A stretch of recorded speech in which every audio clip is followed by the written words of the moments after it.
आप सुन रहे हैं सच्ची कहानियाँ रौनक के साथ। आइए अब चलते हैं आज की अनाउंसमेंट की ओर। कल की हमारी कहानी एक डरावनी घटना पे पहला कमेंट सुमित जी ने किया था। सुमित जी को इसके लिए बहुत बहुत धन्यवाद। आइए अब बढ़ते हैं आज की कहानी की तरफ। मेरा नाम सुशील है और ये कहानी मेरे जिगरी दोस्त की है। यूं तो हम दोनों काफी अच्छे दोस्त थे और ज्यादातर चीजों में मैं उसे अपने साथ ही रखता था, लेकिन पता नहीं क्यों और कब से उसके दिमाग में हमारे स्टेटस में आने वाले डिफरेंस इस तरीके से बैठे हुए थे जिसके वजह से वो अंदर ही अंदर मुझसे काफी ज्यादा जलता था। ये बातें उस वक्त तो मुझे कुछ खास मालूम नहीं थी, लेकिन धीरे धीरे समय के साथ मुझे इस बात का अंदाजा हुआ और इस बात के अंदाजे से मुझे तो उतनी तकलीफ नहीं हुई, लेकिन उसे इसका काफी भारी खामियाजा भुगतना पड़ा। यूं तो हमारी सारी जिंदगी एक दूसरे के साथ ही बीती थी, लेकिन आगे चल के मैंने जिस बिजनेस में हाथ डाला उसमें मुझे काफी ज्यादा सक्सेस मिली और धीरे धीरे मैं काफी अच्छा कमाने लगा। मेरे पास सब कुछ था, गाड़ी, बंगला, नौकर चाकर और बाद में एक अच्छा परिवार भी। उसके पास भी एक काफी अच्छा परिवार था और उसकी जिंदगी भी काफी अच्छी थी।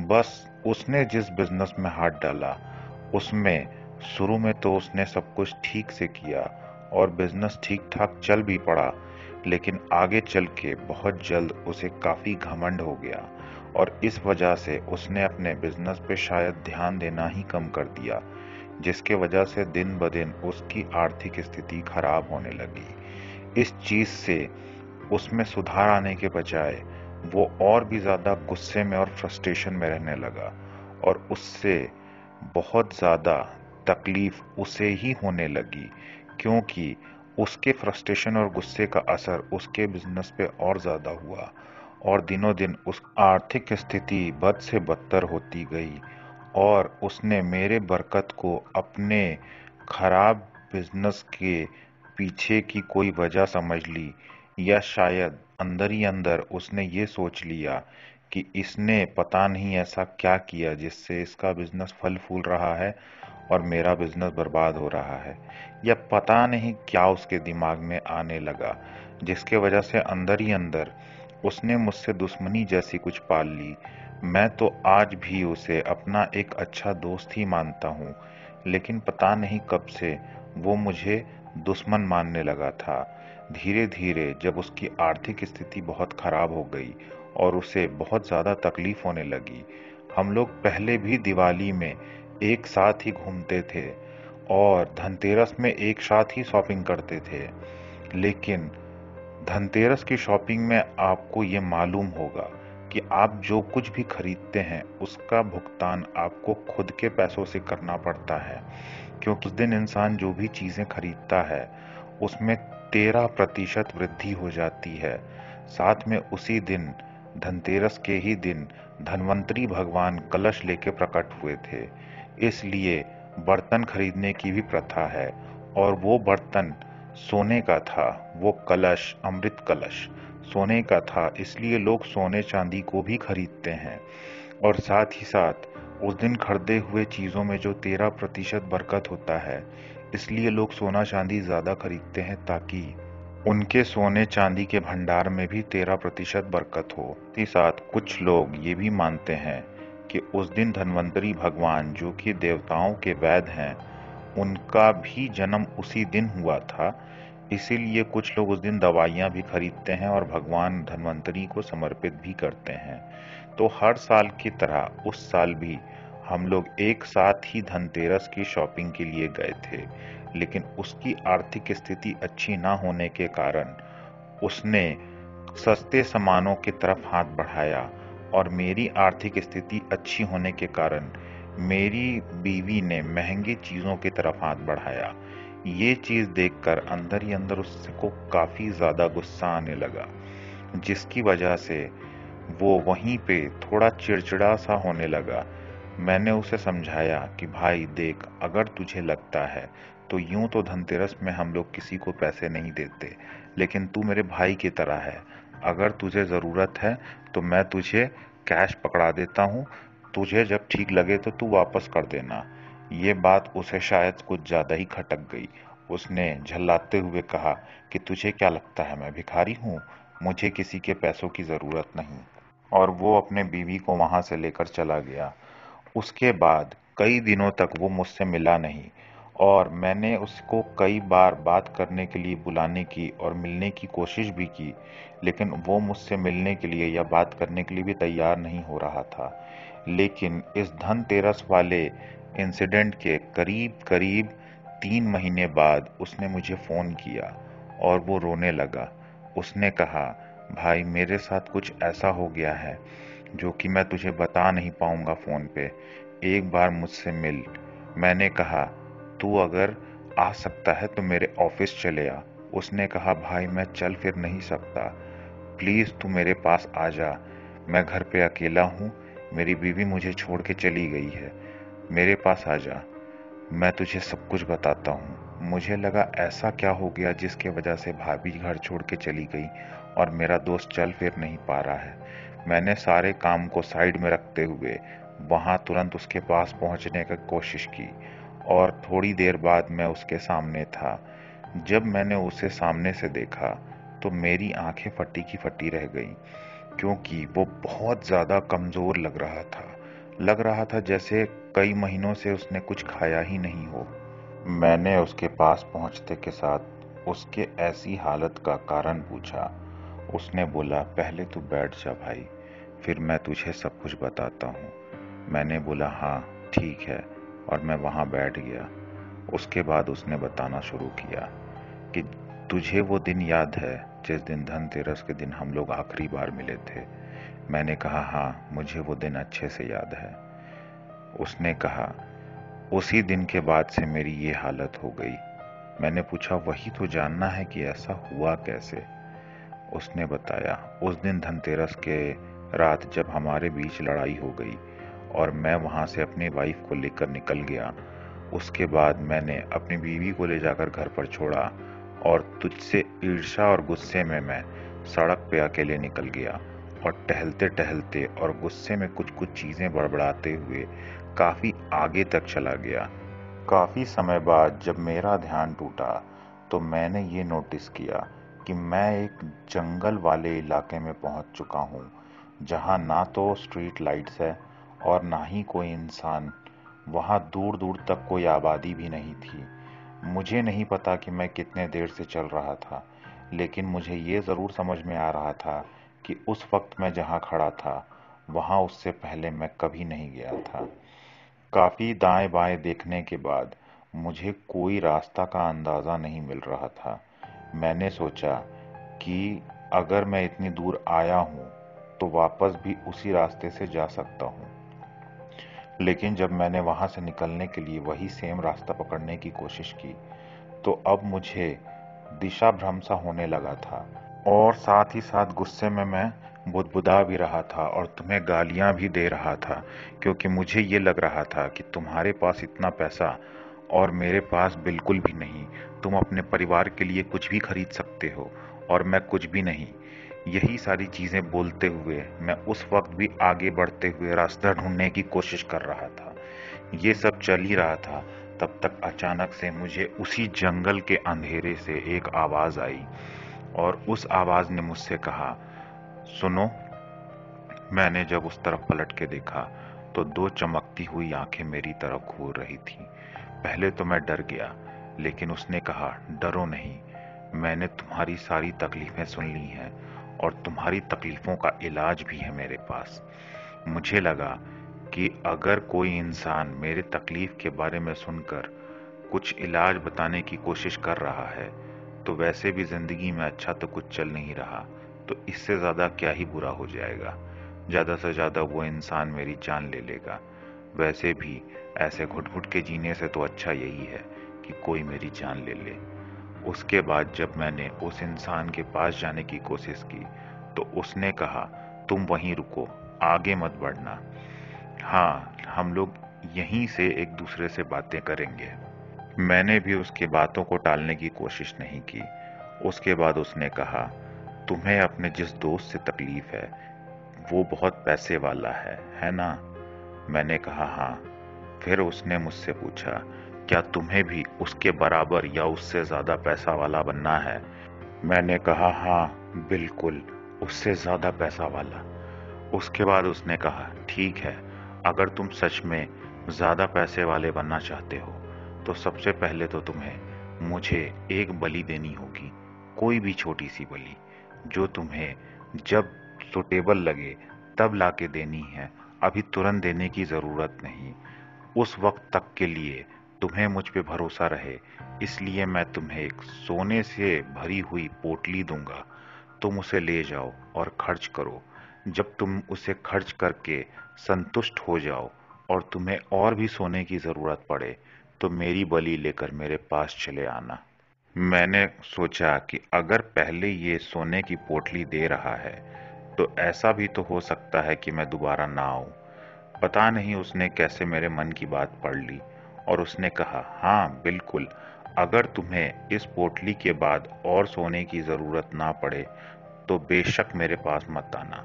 मैं तुम्हें बुलाऊंगा भी नहीं और परेशान भी नहीं करूंगा, लेकिन इस पोटली के सोने के खत्म होने के बाद भी अगर तुम्हें मेरी जरूरत पड़े तो मेरी बलि लेकर ही आना। मैंने हामी में सिर हिला दिया। उसने कुछ आगे बढ़कर उस पोटली को हम दोनों के बीच रख दिया और वापस अपने जगह पे जाके खड़ा हो गया। फिर उसने कहा, जब मैं पलटकर यहाँ से चला जाऊं फिर ही तुम इस पोटली को हाथ लगाना। मैंने कहा ठीक है, और थोड़ी देर बाद वो जंगल में कहीं गुम हो गया। फिर जाकर मैंने दौड़ते हुए उस पोटली को उठाया और उठाते के साथ जब उसे खोला तो मेरी आंखें चौंधी आ गईं, क्योंकि सच में उसमें सोने के सिक्के भरे हुए थे। मुझे लगा, क्या कोई इतना बेवकूफ हो सकता है कि यूं ही किसी अनजान इंसान को इतने सारे सोने के सिक्के दे दे। मुझे लगा कोई बात नहीं, वैसे भी इतना सोना तो काफी है मेरी जिंदगी को बदलने के लिए। फिर वो सोना मैं घर लेकर चला आया। पहले तो मैंने अपने बीवी को कुछ भी नहीं बताया और उन सोने के सिक्कों को एक एक कर कर बेचता और उससे जो पैसे आता उससे मैं अय्याशियां करने लगा। धीरे धीरे मुझे शराब और बाकी की चीजों की आदत लगने लगी और पैसों को गलत तरीके से उड़ाने की भी आदत लग गई। उनमें से कुछ पैसों से मैंने अपने बीवी के लिए भी कुछ सामान लिए, लेकिन उन पैसों का 80% मैंने अपने और अपने अय्याशियों के ऊपर ही उड़ाया। सिर्फ 20% अपने घर के लिए और अपने बीवी के लिए किया। उसके बाद बहुत जल्द ही वो सिक्के खत्म हो गए। मुझे पता भी नहीं चला। मुझे तो लगा था वो सिक्के मेरे पूरे जिंदगी के लिए काफी होंगे, लेकिन जिस हिसाब से मैं उन पैसों को उड़ा रहा था उस हिसाब से वो सिक्के 15 दिन भी नहीं चले। मुझे लगा कि अब मुझे वहां जाना पड़ेगा, लेकिन उससे पहले उसकी बलि की जुगाड़ करनी होगी। मैंने जाकर मार्केट से एक मुर्गा खरीद लिया, जिंदा मुर्गा, और एक चाकू लिया और रात होने का वेट करने लगा। जैसे ही अंधेरा हुआ मैं उस सड़क पर निकल पड़ा जहां वो मुझे मिला था। वहां जाने के बाद मैंने उसे आवाज लगाना शुरू किया, क्योंकि उसने मुझे अपना नाम तो बताया नहीं था। काफी आवाजें लगाने के बाद वो सामने आया। फिर से हम दोनों में उतनी ही दूरी थी और वो जंगल के बीचों बीच खड़ा था। फिर उसने मुझसे एक बात कही कि तुम्हें तो वो सिक्के पूरी जिंदगी के लिए काफी लग रहे थे, फिर इतनी जल्दी तुम मेरे पास कैसे चले आए? मैंने कहा हाँ, मुझे वो सिक्के पूरी जिंदगी के लिए काफी तो लग रहे थे, लेकिन उन सिक्कों को देखने के बाद मैं शायद पागल सा हो गया था।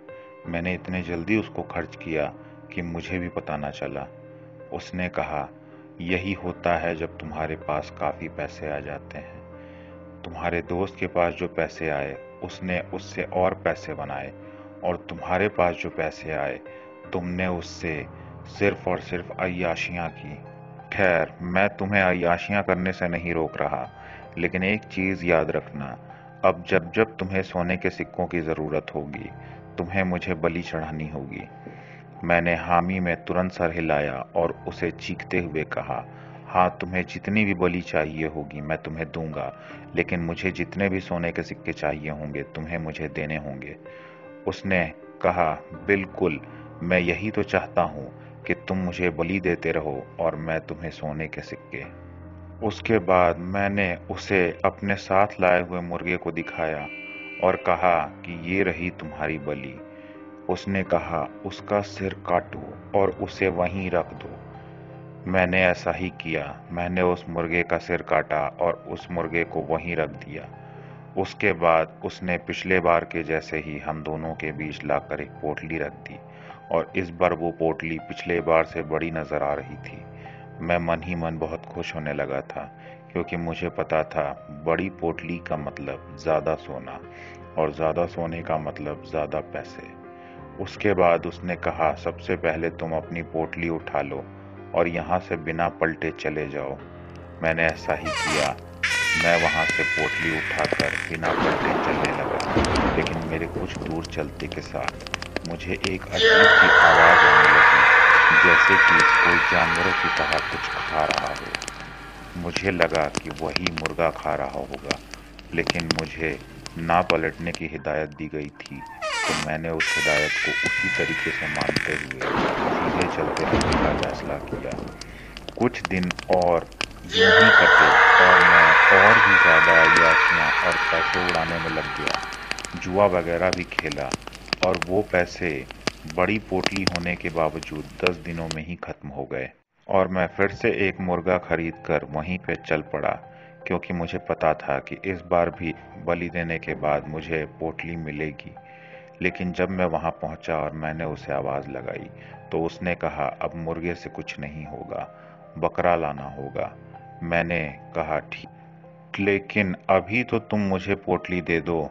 उसने कहा, नहीं, पहले जाओ और बकरा लेकर आओ, फिर ही तुम्हें पोटली मिलेगी।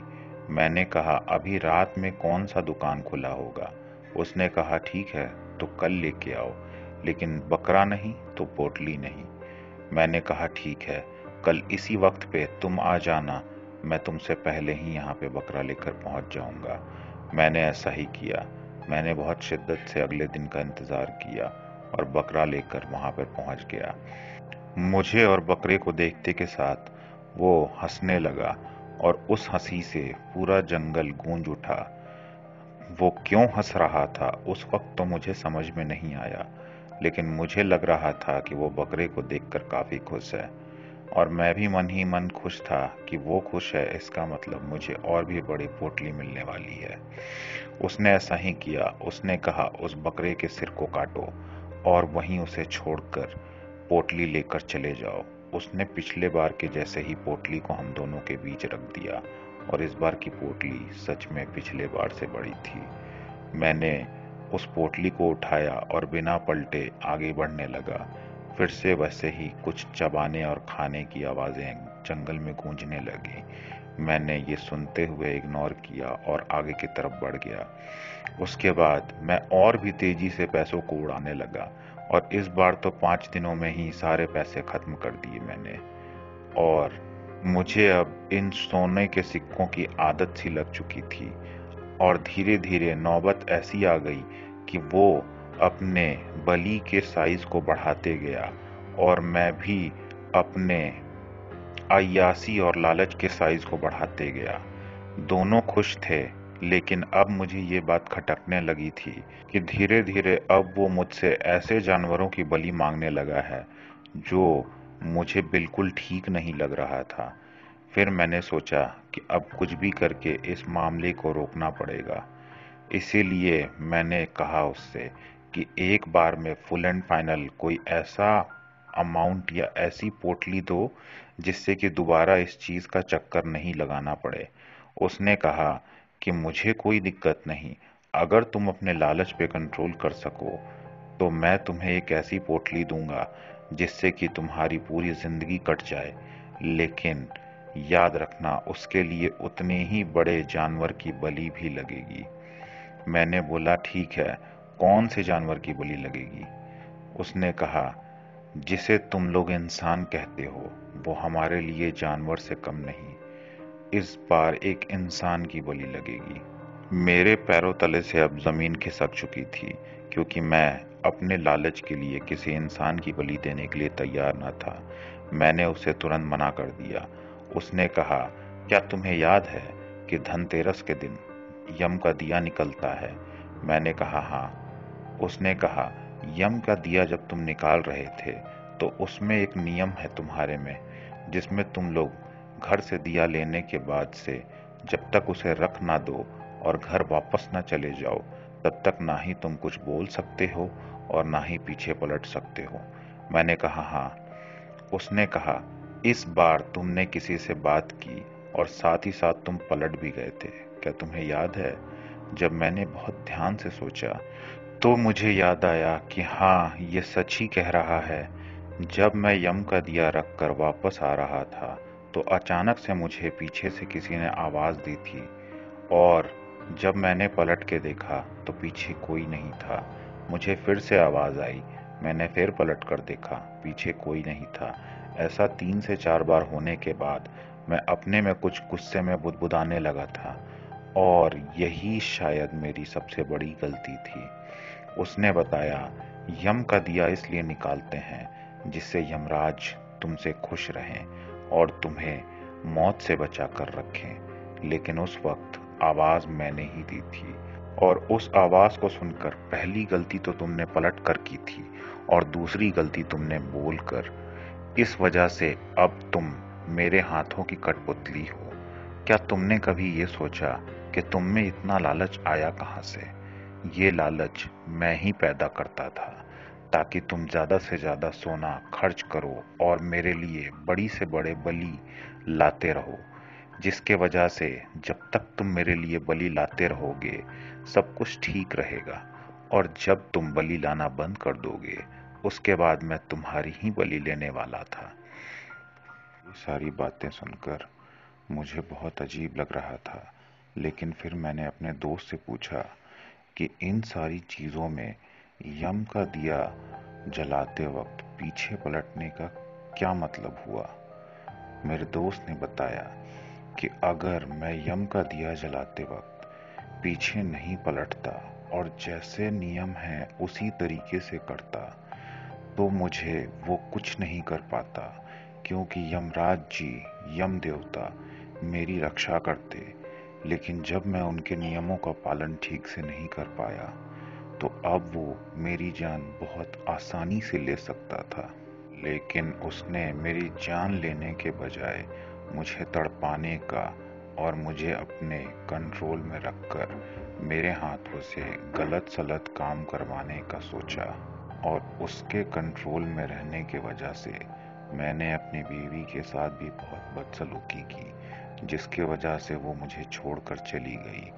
आखिर मैं उसे बताता भी तो क्या बताता कि मेरे ही लालच की वजह से आज ये सारी चीजें हो रही हैं, और तो और उस लालच को बढ़ाने वाला भी वही था, ताकि मैं ज्यादा से ज्यादा पोटलियां उससे मांगू और ज्यादा से ज्यादा पैसे खर्च करूं। उसने मेरे अंदर लालच को इस कदर बढ़ा दिया कि मैं पैसों और सोने के सिक्कों का भूखा हो गया। साथ ही साथ मुझे अच्छे और बुरे का फर्क भी समझ में आना बंद हो चुका था, और वो अब मुझे तिल तिल कर कर मार रहा है, जिसकी वजह से मेरी ऐसी हालत हो गई है। मैंने ये सारी चीजें सुनकर उससे पूछा कि तूने मुझे पहले क्यों नहीं बताया इन सारी चीजों के बारे में। वो बहुत शर्मिंदा हो गया। उसने कहा, तेरे ही बारे में तो उल्टा पुल्टा सोचते वक्त ये सारी चीजें हुई। अगर मैं तुझसे जलन नहीं पालता और तेरे खिलाफ ना सोचता तो ये सारी चीजें हुई ही नहीं होती। अगर मैं तुझसे नहीं जलता तो ये सब कभी शुरू ही नहीं हुआ होता। तो मैं किस मुंह से तुझसे मदद मांगता? वैसे भी दुनिया में सिर्फ तू ही एकमात्र मेरा दोस्त है जो कि मेरी मदद कर सकता है। ये सारी बातें सुनकर मैंने तुरंत उसकी मदद करने के लिए अपने दिमाग को दौड़ाना शुरू कर दिया, और कुछ देर तक सोचते रहने के बाद मुझे एक प्लान सूझा। मैंने तुरंत उसे कहा कि जितनी ताकत है बटोर ले, तुझे मेरे साथ कहीं चलना है। उसने मुझसे कुछ भी नहीं पूछा और चुपचाप मेरे साथ चल पड़ा। मैंने सहारा देते हुए उसे खड़ा किया और अपने साथ लेकर सीधे अपने खानदानी पंडित जी के पास पहुंचा। जब हम लोग पंडित जी के पास पहुंचे और उन्हें सारी बातें बताई तो उन्होंने हमें बताया कि वो कोई नॉर्मल इंसान नहीं और ना ही कोई नॉर्मल आत्मा है, वो एक शैतान है। क्योंकि दीपावली हमेशा अमावस्या के वक्त पड़ती है और जब धनतेरस के वक्त ये उससे मिला था, उस वक्त भी चांद घटने के और अंधेरी रात होने के वजह से उसकी शक्तियां चरम पे थी। साथ ही साथ दीपावली और धनतेरस के वक्त ये काली शक्तियां बहुत ज़्यादा शक्तिशाली हो जाती हैं। कुछ तांत्रिक तो इस वक्त साधना भी करते हैं, क्योंकि उन्हें इस वक्त पे साधना करने से बहुत जल्दी शैतानी शक्तियों पे काबू करने की ताकत मिल जाती है। इसीलिए ऐसी शक्तियां इसके जैसे ही लालची लोगों के तलाश में घूमते रहते हैं और साथ ही साथ वो इंसानी बस्तियों से थोड़े दूर भी रहते हैं। और ये वैसी ही जगह पे पहुंच गया था और तो और इसके ऊपर लालच भी हावी था और ये उसने महसूस कर लिया था। उसने अपना पासा फेंका और ये उसमें फंस गया। खैर, मैं ये तो नहीं कहूँगा कि उससे इसे आज़ाद कराना नामुमकिन है, लेकिन इतना आसान भी नहीं है, क्योंकि उसके कहने पे इसने कई बेजुबानों की बलि दी है और वो भी सिर्फ और सिर्फ अपने स्वार्थ के लिए। इसे हर चीज के लिए पश्चाताप करना होगा और हर दिए हुए जानवर से माफी मांगनी होगी। साथ ही साथ इसे उनके आत्माओं के शांति के लिए भी कुछ अनुष्ठान करने होंगे। इसके साथ ही साथ और कई सारे पूजा और हवन किए जाएंगे। फिर शायद ये उस प्रेत से, उस शैतान से आजाद हो जाए। पंडित जी ने अपने तरफ से सारी कोशिशें की, हालांकि उसे उस शैतान से आजादी तो मिल गई, लेकिन आज भी वो ठीक से चल फिर नहीं पाता। उसका असर आज भी उसके शरीर पे साफ साफ नजर आता है और जो डर और भय उसके दिल में बैठा है, वो तो अब शायद कभी नहीं निकलेगा। ये सारी चीजें देखकर और सोचकर मुझे ये समझ में नहीं आता कि मुझसे कहाँ गलती हो गई अपने दोस्ती को निभाने में। खैर, आज की कहानी में बस इतना ही। ऐसी ही मनोरंजक कहानियों के लिए हमारे प्लेलिस्ट को ज़रूर विज़िट कीजिएगा। कल फिर मिलेंगे ऐसी ही एक अनोखी कहानी के साथ। तब तक के लिए साइनिंग ऑफ।